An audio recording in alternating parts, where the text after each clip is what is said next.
episode of Sleeping Giants, Red Star Belgrade. Now, in our last episode, of course, we finished off the season with a comfortable win, basically, just to try and tie things up with a nice loose bow. Now, I've been really, really busy across the summer. It has been a massively hectic transfer window. I mean, you'll see why in a sec, but it's been probably the most difficult one I've had to do yet. And there's one very simple reason for that, but I'll explain that in a sec. Before we do that, I want to get into a couple of things. The first thing, and the only thing that is really quite bugging me, is the fact that I didn't win Manager of the Season last year. I hadn't noticed it until I went and looked, and we'd won it every other year, basically, that we've played. This year, no, we didn't. Napradak's manager won Manager of the Year. Now, I don't understand that. It said he had more manager points than me. I don't understand how that's possible. We won the cup and we won the league.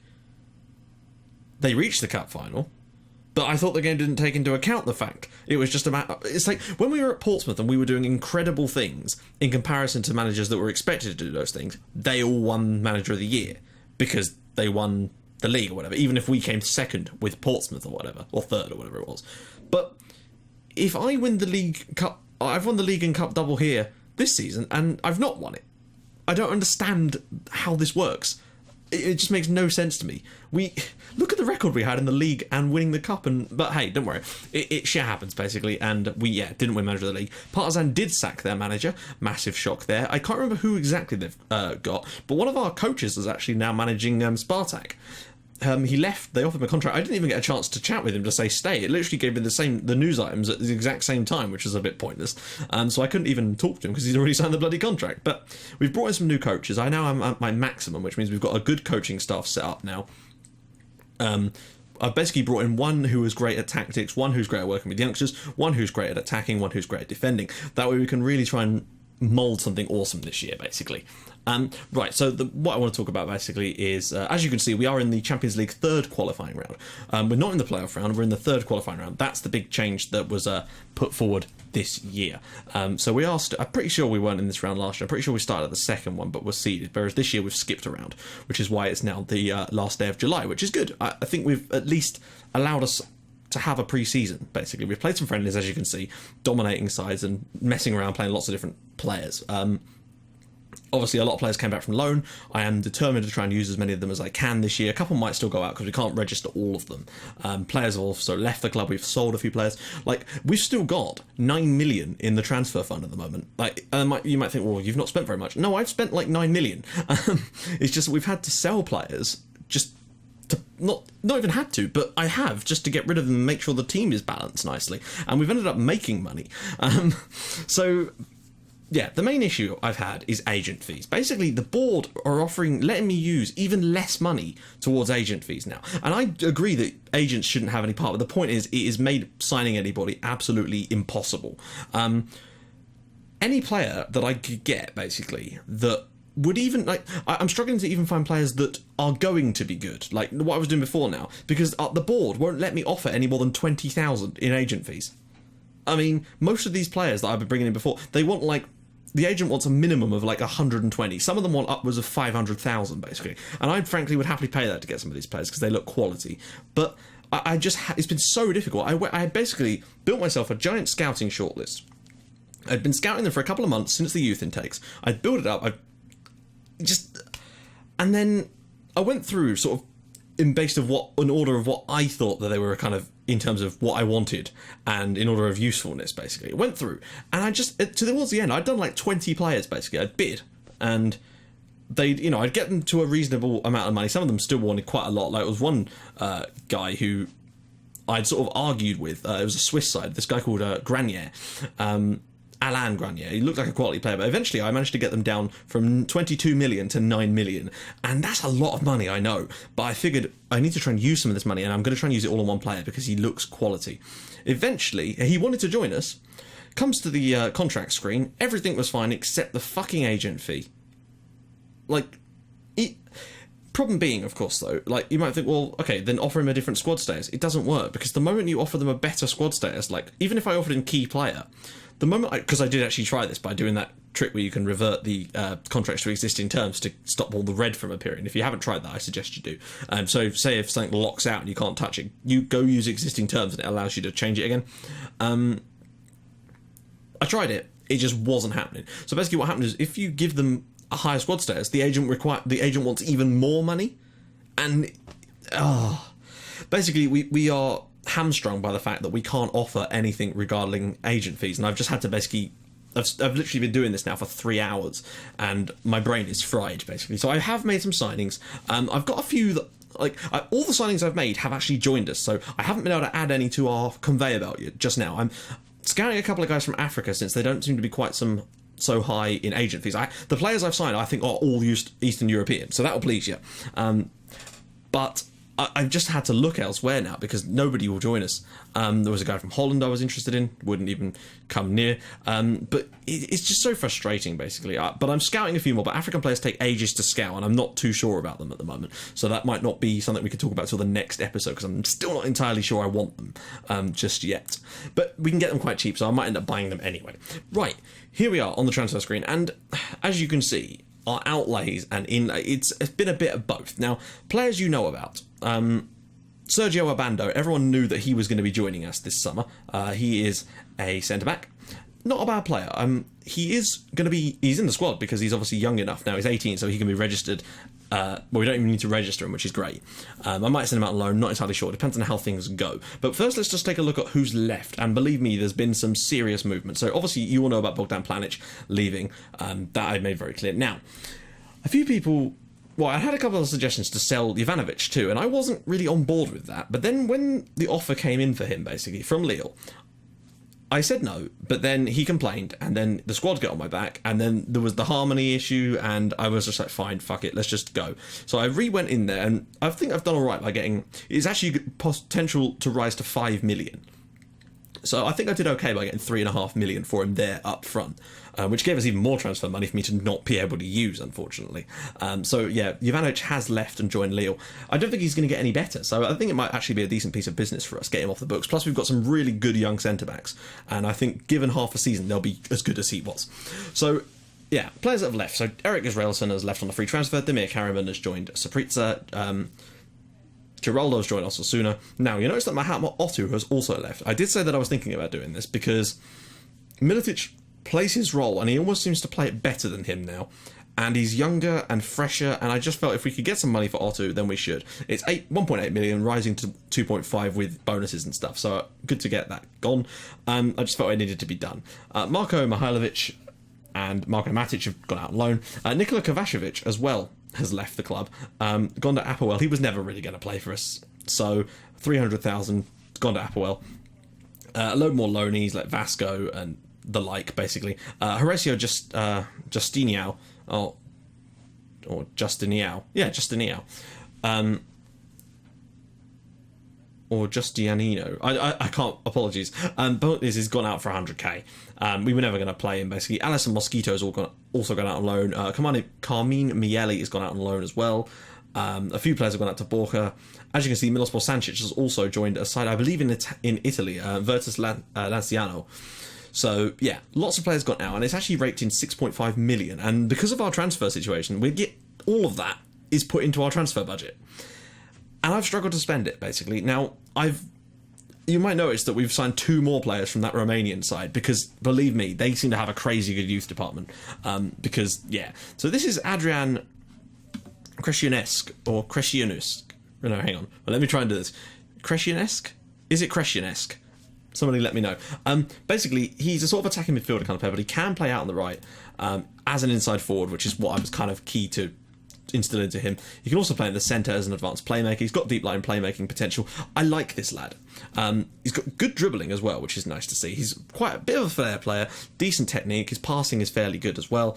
I personally quite like him. His concentration is a little low, and I am worried about that a little. But I don't know, I actually quite like him. He's still only 18 years old. He's cost us a little bit of dough, but we managed to bring him in, basically. And thankfully, the agent fees on that one weren't particularly high. I mean, they were still high. They maxed out our agent fees, but we managed to actually sign him, basically, which is kind of the key here. So yeah, he's got decent potential. I like him. I'm pretty pleased with bringing him in. Yet another player brought it from that same side, so that just shows you how good of a side that they have. Some crazy good youth department there, clearly. Next one is a slightly interesting one. This is Bojan Horvar. If someone who's from Slovenia could let me know, am I saying his name right? I know it's Bojan or Bojan, but is it Horvat or Horvar? So yeah, let me know on that one, because I think he could be featuring at some point. He plays as a trequartista, but obviously we won't use him like that. But I don't know, I like him. He's got decent finishing, decent technique, first touch, heading isn't bad either. I like him. Like, his marking and his passing is a little low, and his tackling is a little low. But for a sort of front man, I'm not too bothered about that. I like him. And again, Slovenian, managed to get him for 1.4 million in the end. They wanted 5 initially, but we managed to haggle them down, so I'm quite pleased about that. Now, next one joining us is Florentine Tushka. And yeah, I really like this guy. He's actually better than my scout's initial opinion of him, which makes me even happier. Like, he was the one I was really excited about bringing in when I was looking at the reports. He was the one I wanted. And wow, I'm actually just seeing this again now. He's gone up in potential. My scout only had him as like 3-star, with a 4th star being black. I really like this guy. I think he's got potential to be like, what do my scouts reckon? Are they saying world class now? No, okay. Not yet, but for me, he's quality. So that is very, very good. I think he could easily get into our sort of striking rotation this season. And the last one is Abdul Kone. Now, I got him from ASEC again, because they just seem to be a bastion of brilliant players. He's a 19-year-old centre-back. He's essentially going to replace Jovanovic, and I think he will get plenty of game time for us this season. And yeah, didn't cost us much at all.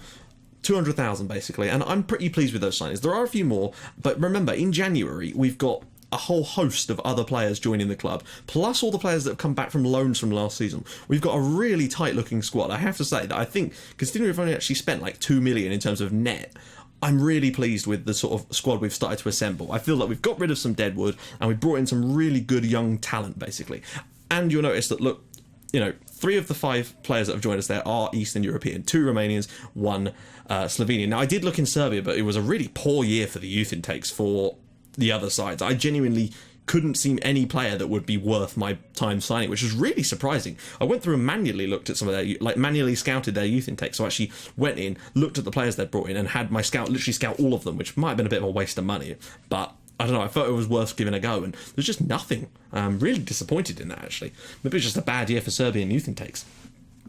So, what that means, basically, is that we are playing today in the the third qualifying round of the Champions League. Now, we're drawn against Sheriff Tiraspol from they're Moldovan, aren't they? I'm pretty certain they're Moldovan. Yeah. I saw them play against, I think it was Spurs a couple of seasons ago. It was quite interesting. I like the fact that their name has Sheriff in it, and the badge has a Sheriff's badge. That is quality. I really like that. It was either going to be them, or I think it's FK Tirana, the Albanian side. I don't know if it's FK Tirana or not, but it was Tirana. But yeah, Sheriff won the game, basically. So we've got this round, then we've got the playoff round, and some of the sides getting in there are actually quite interesting. I think we could, and we will be seeded for both, which is quite crucial to us, basically.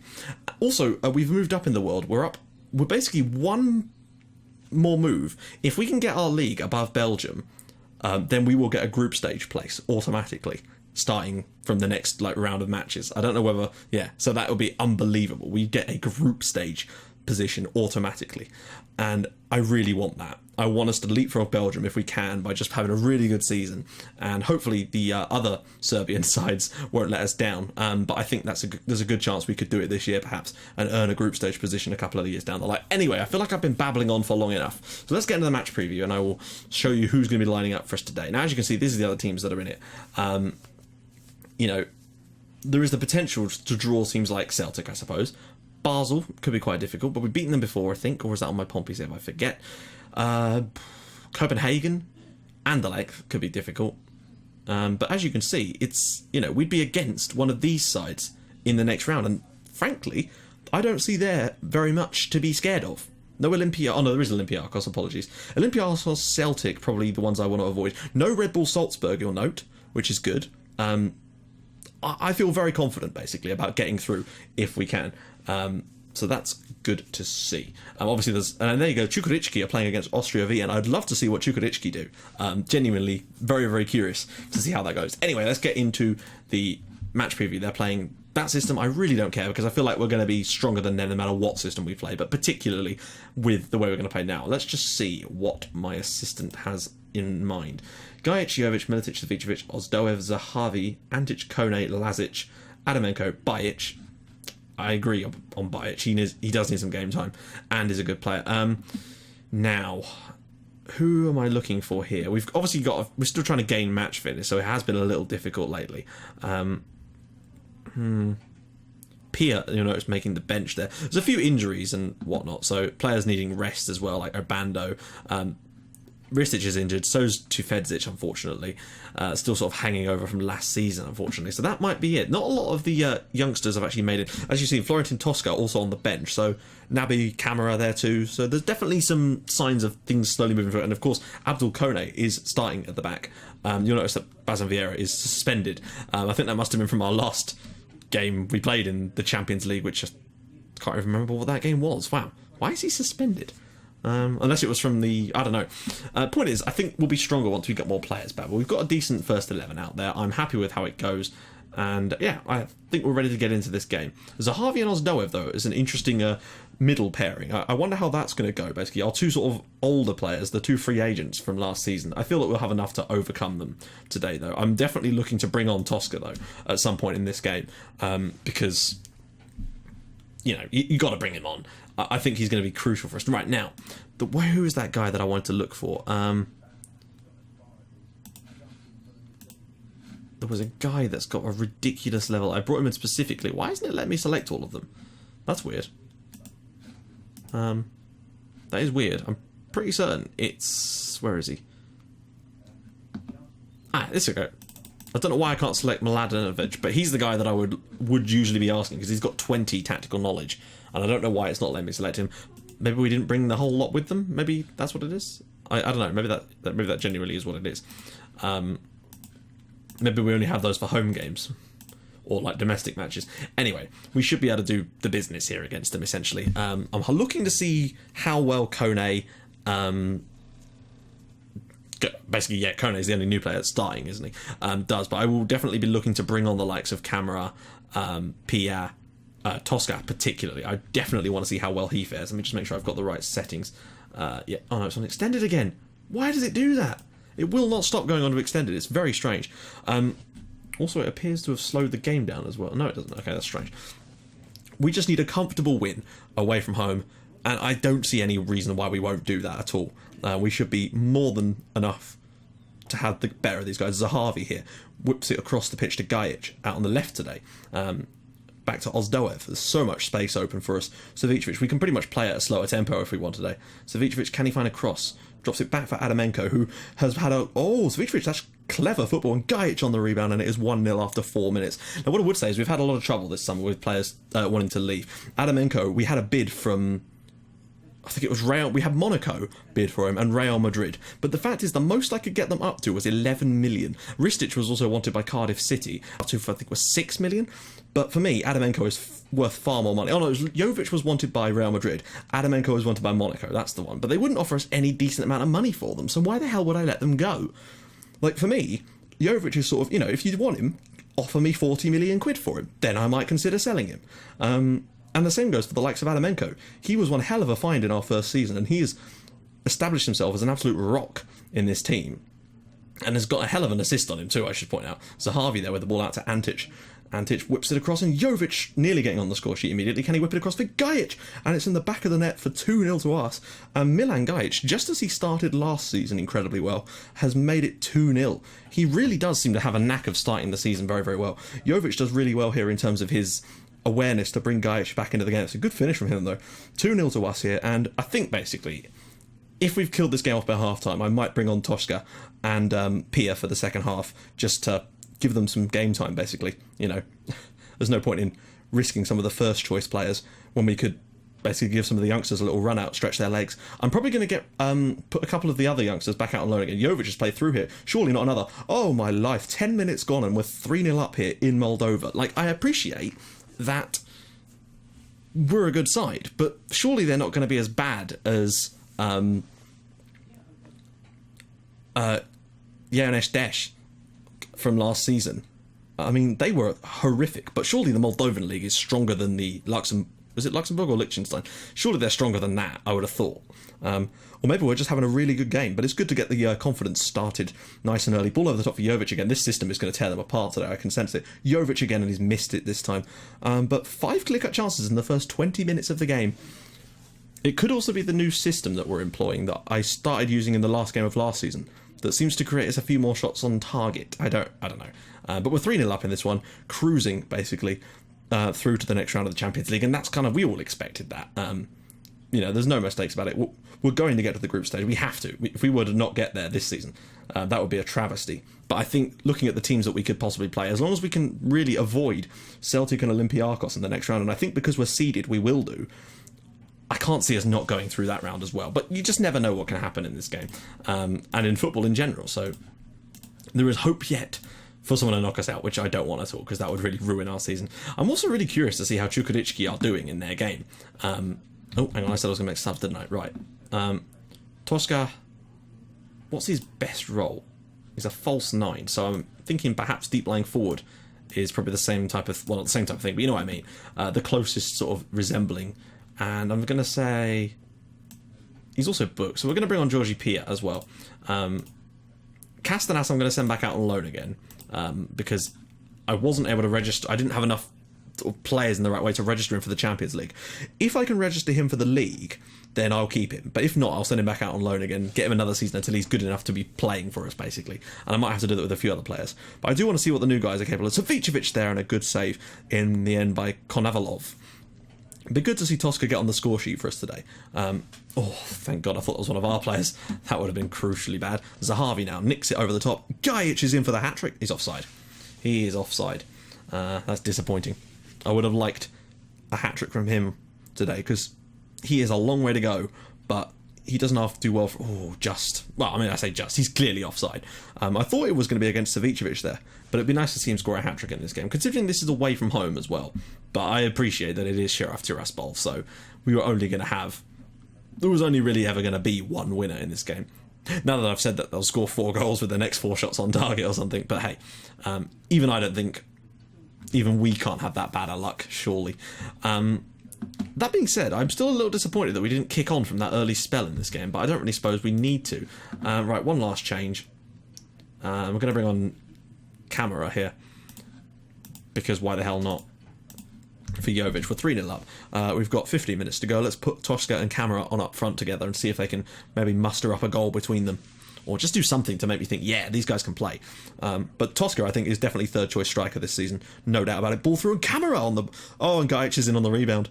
I think Camera might get an assist for that, but Gajic will take the goal and is third of the season in the very first game. A hat-trick for Milan Gajic, and that's good. I think it's nice to have goals on both wings.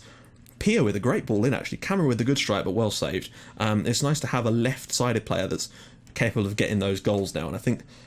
Now that we've got him as a sort of more attack-minded player on that left, it could actually create even more goals for us. Oh, maybe another one. Antic to the edge of the area this time. Savicevic now brings it down. Tushka.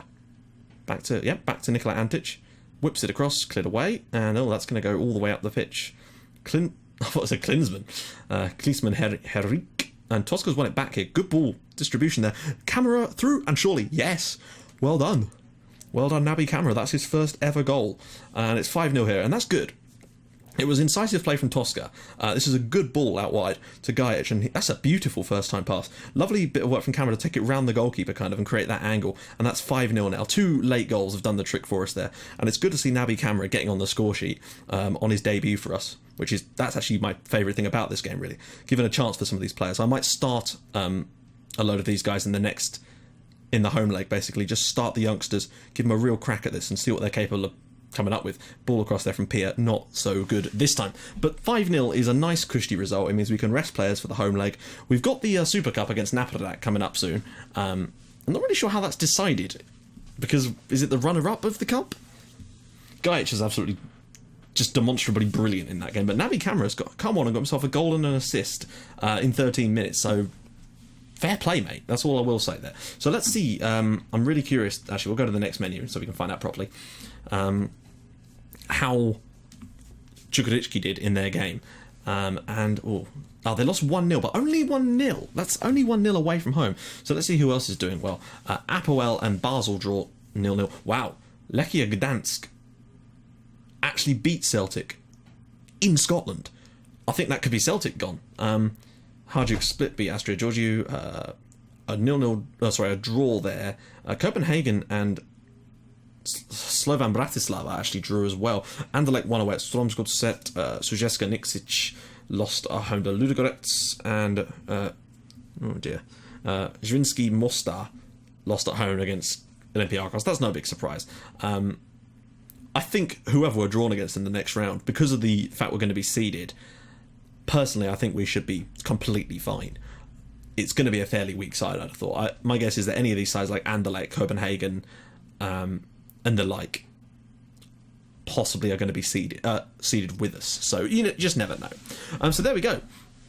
In our next episode, we're probably going to come back and do almost the second leg of the playoff round, basically, because in between there we'll obviously have the Super Cup and probably a couple of league games. Not entirely sure what just yet, but we'll do the second leg, that way there's a decent enough gap in between. So hopefully I'll have some more players to show you in that as well. I do at least want to try and bring in a few future signings to try and grasp hold of, essentially. So I will see you guys then. So if you like what you've seen, please drop a like on the episode, and if you liked it even more than that, please subscribe to my channel for more Portsmouth and Red Star Belgrade in your inbox every single day at 5:30 and 8 o'clock. And I will see you guys in the next episode for the game against an unknown opponent. See you guys then. Bye bye.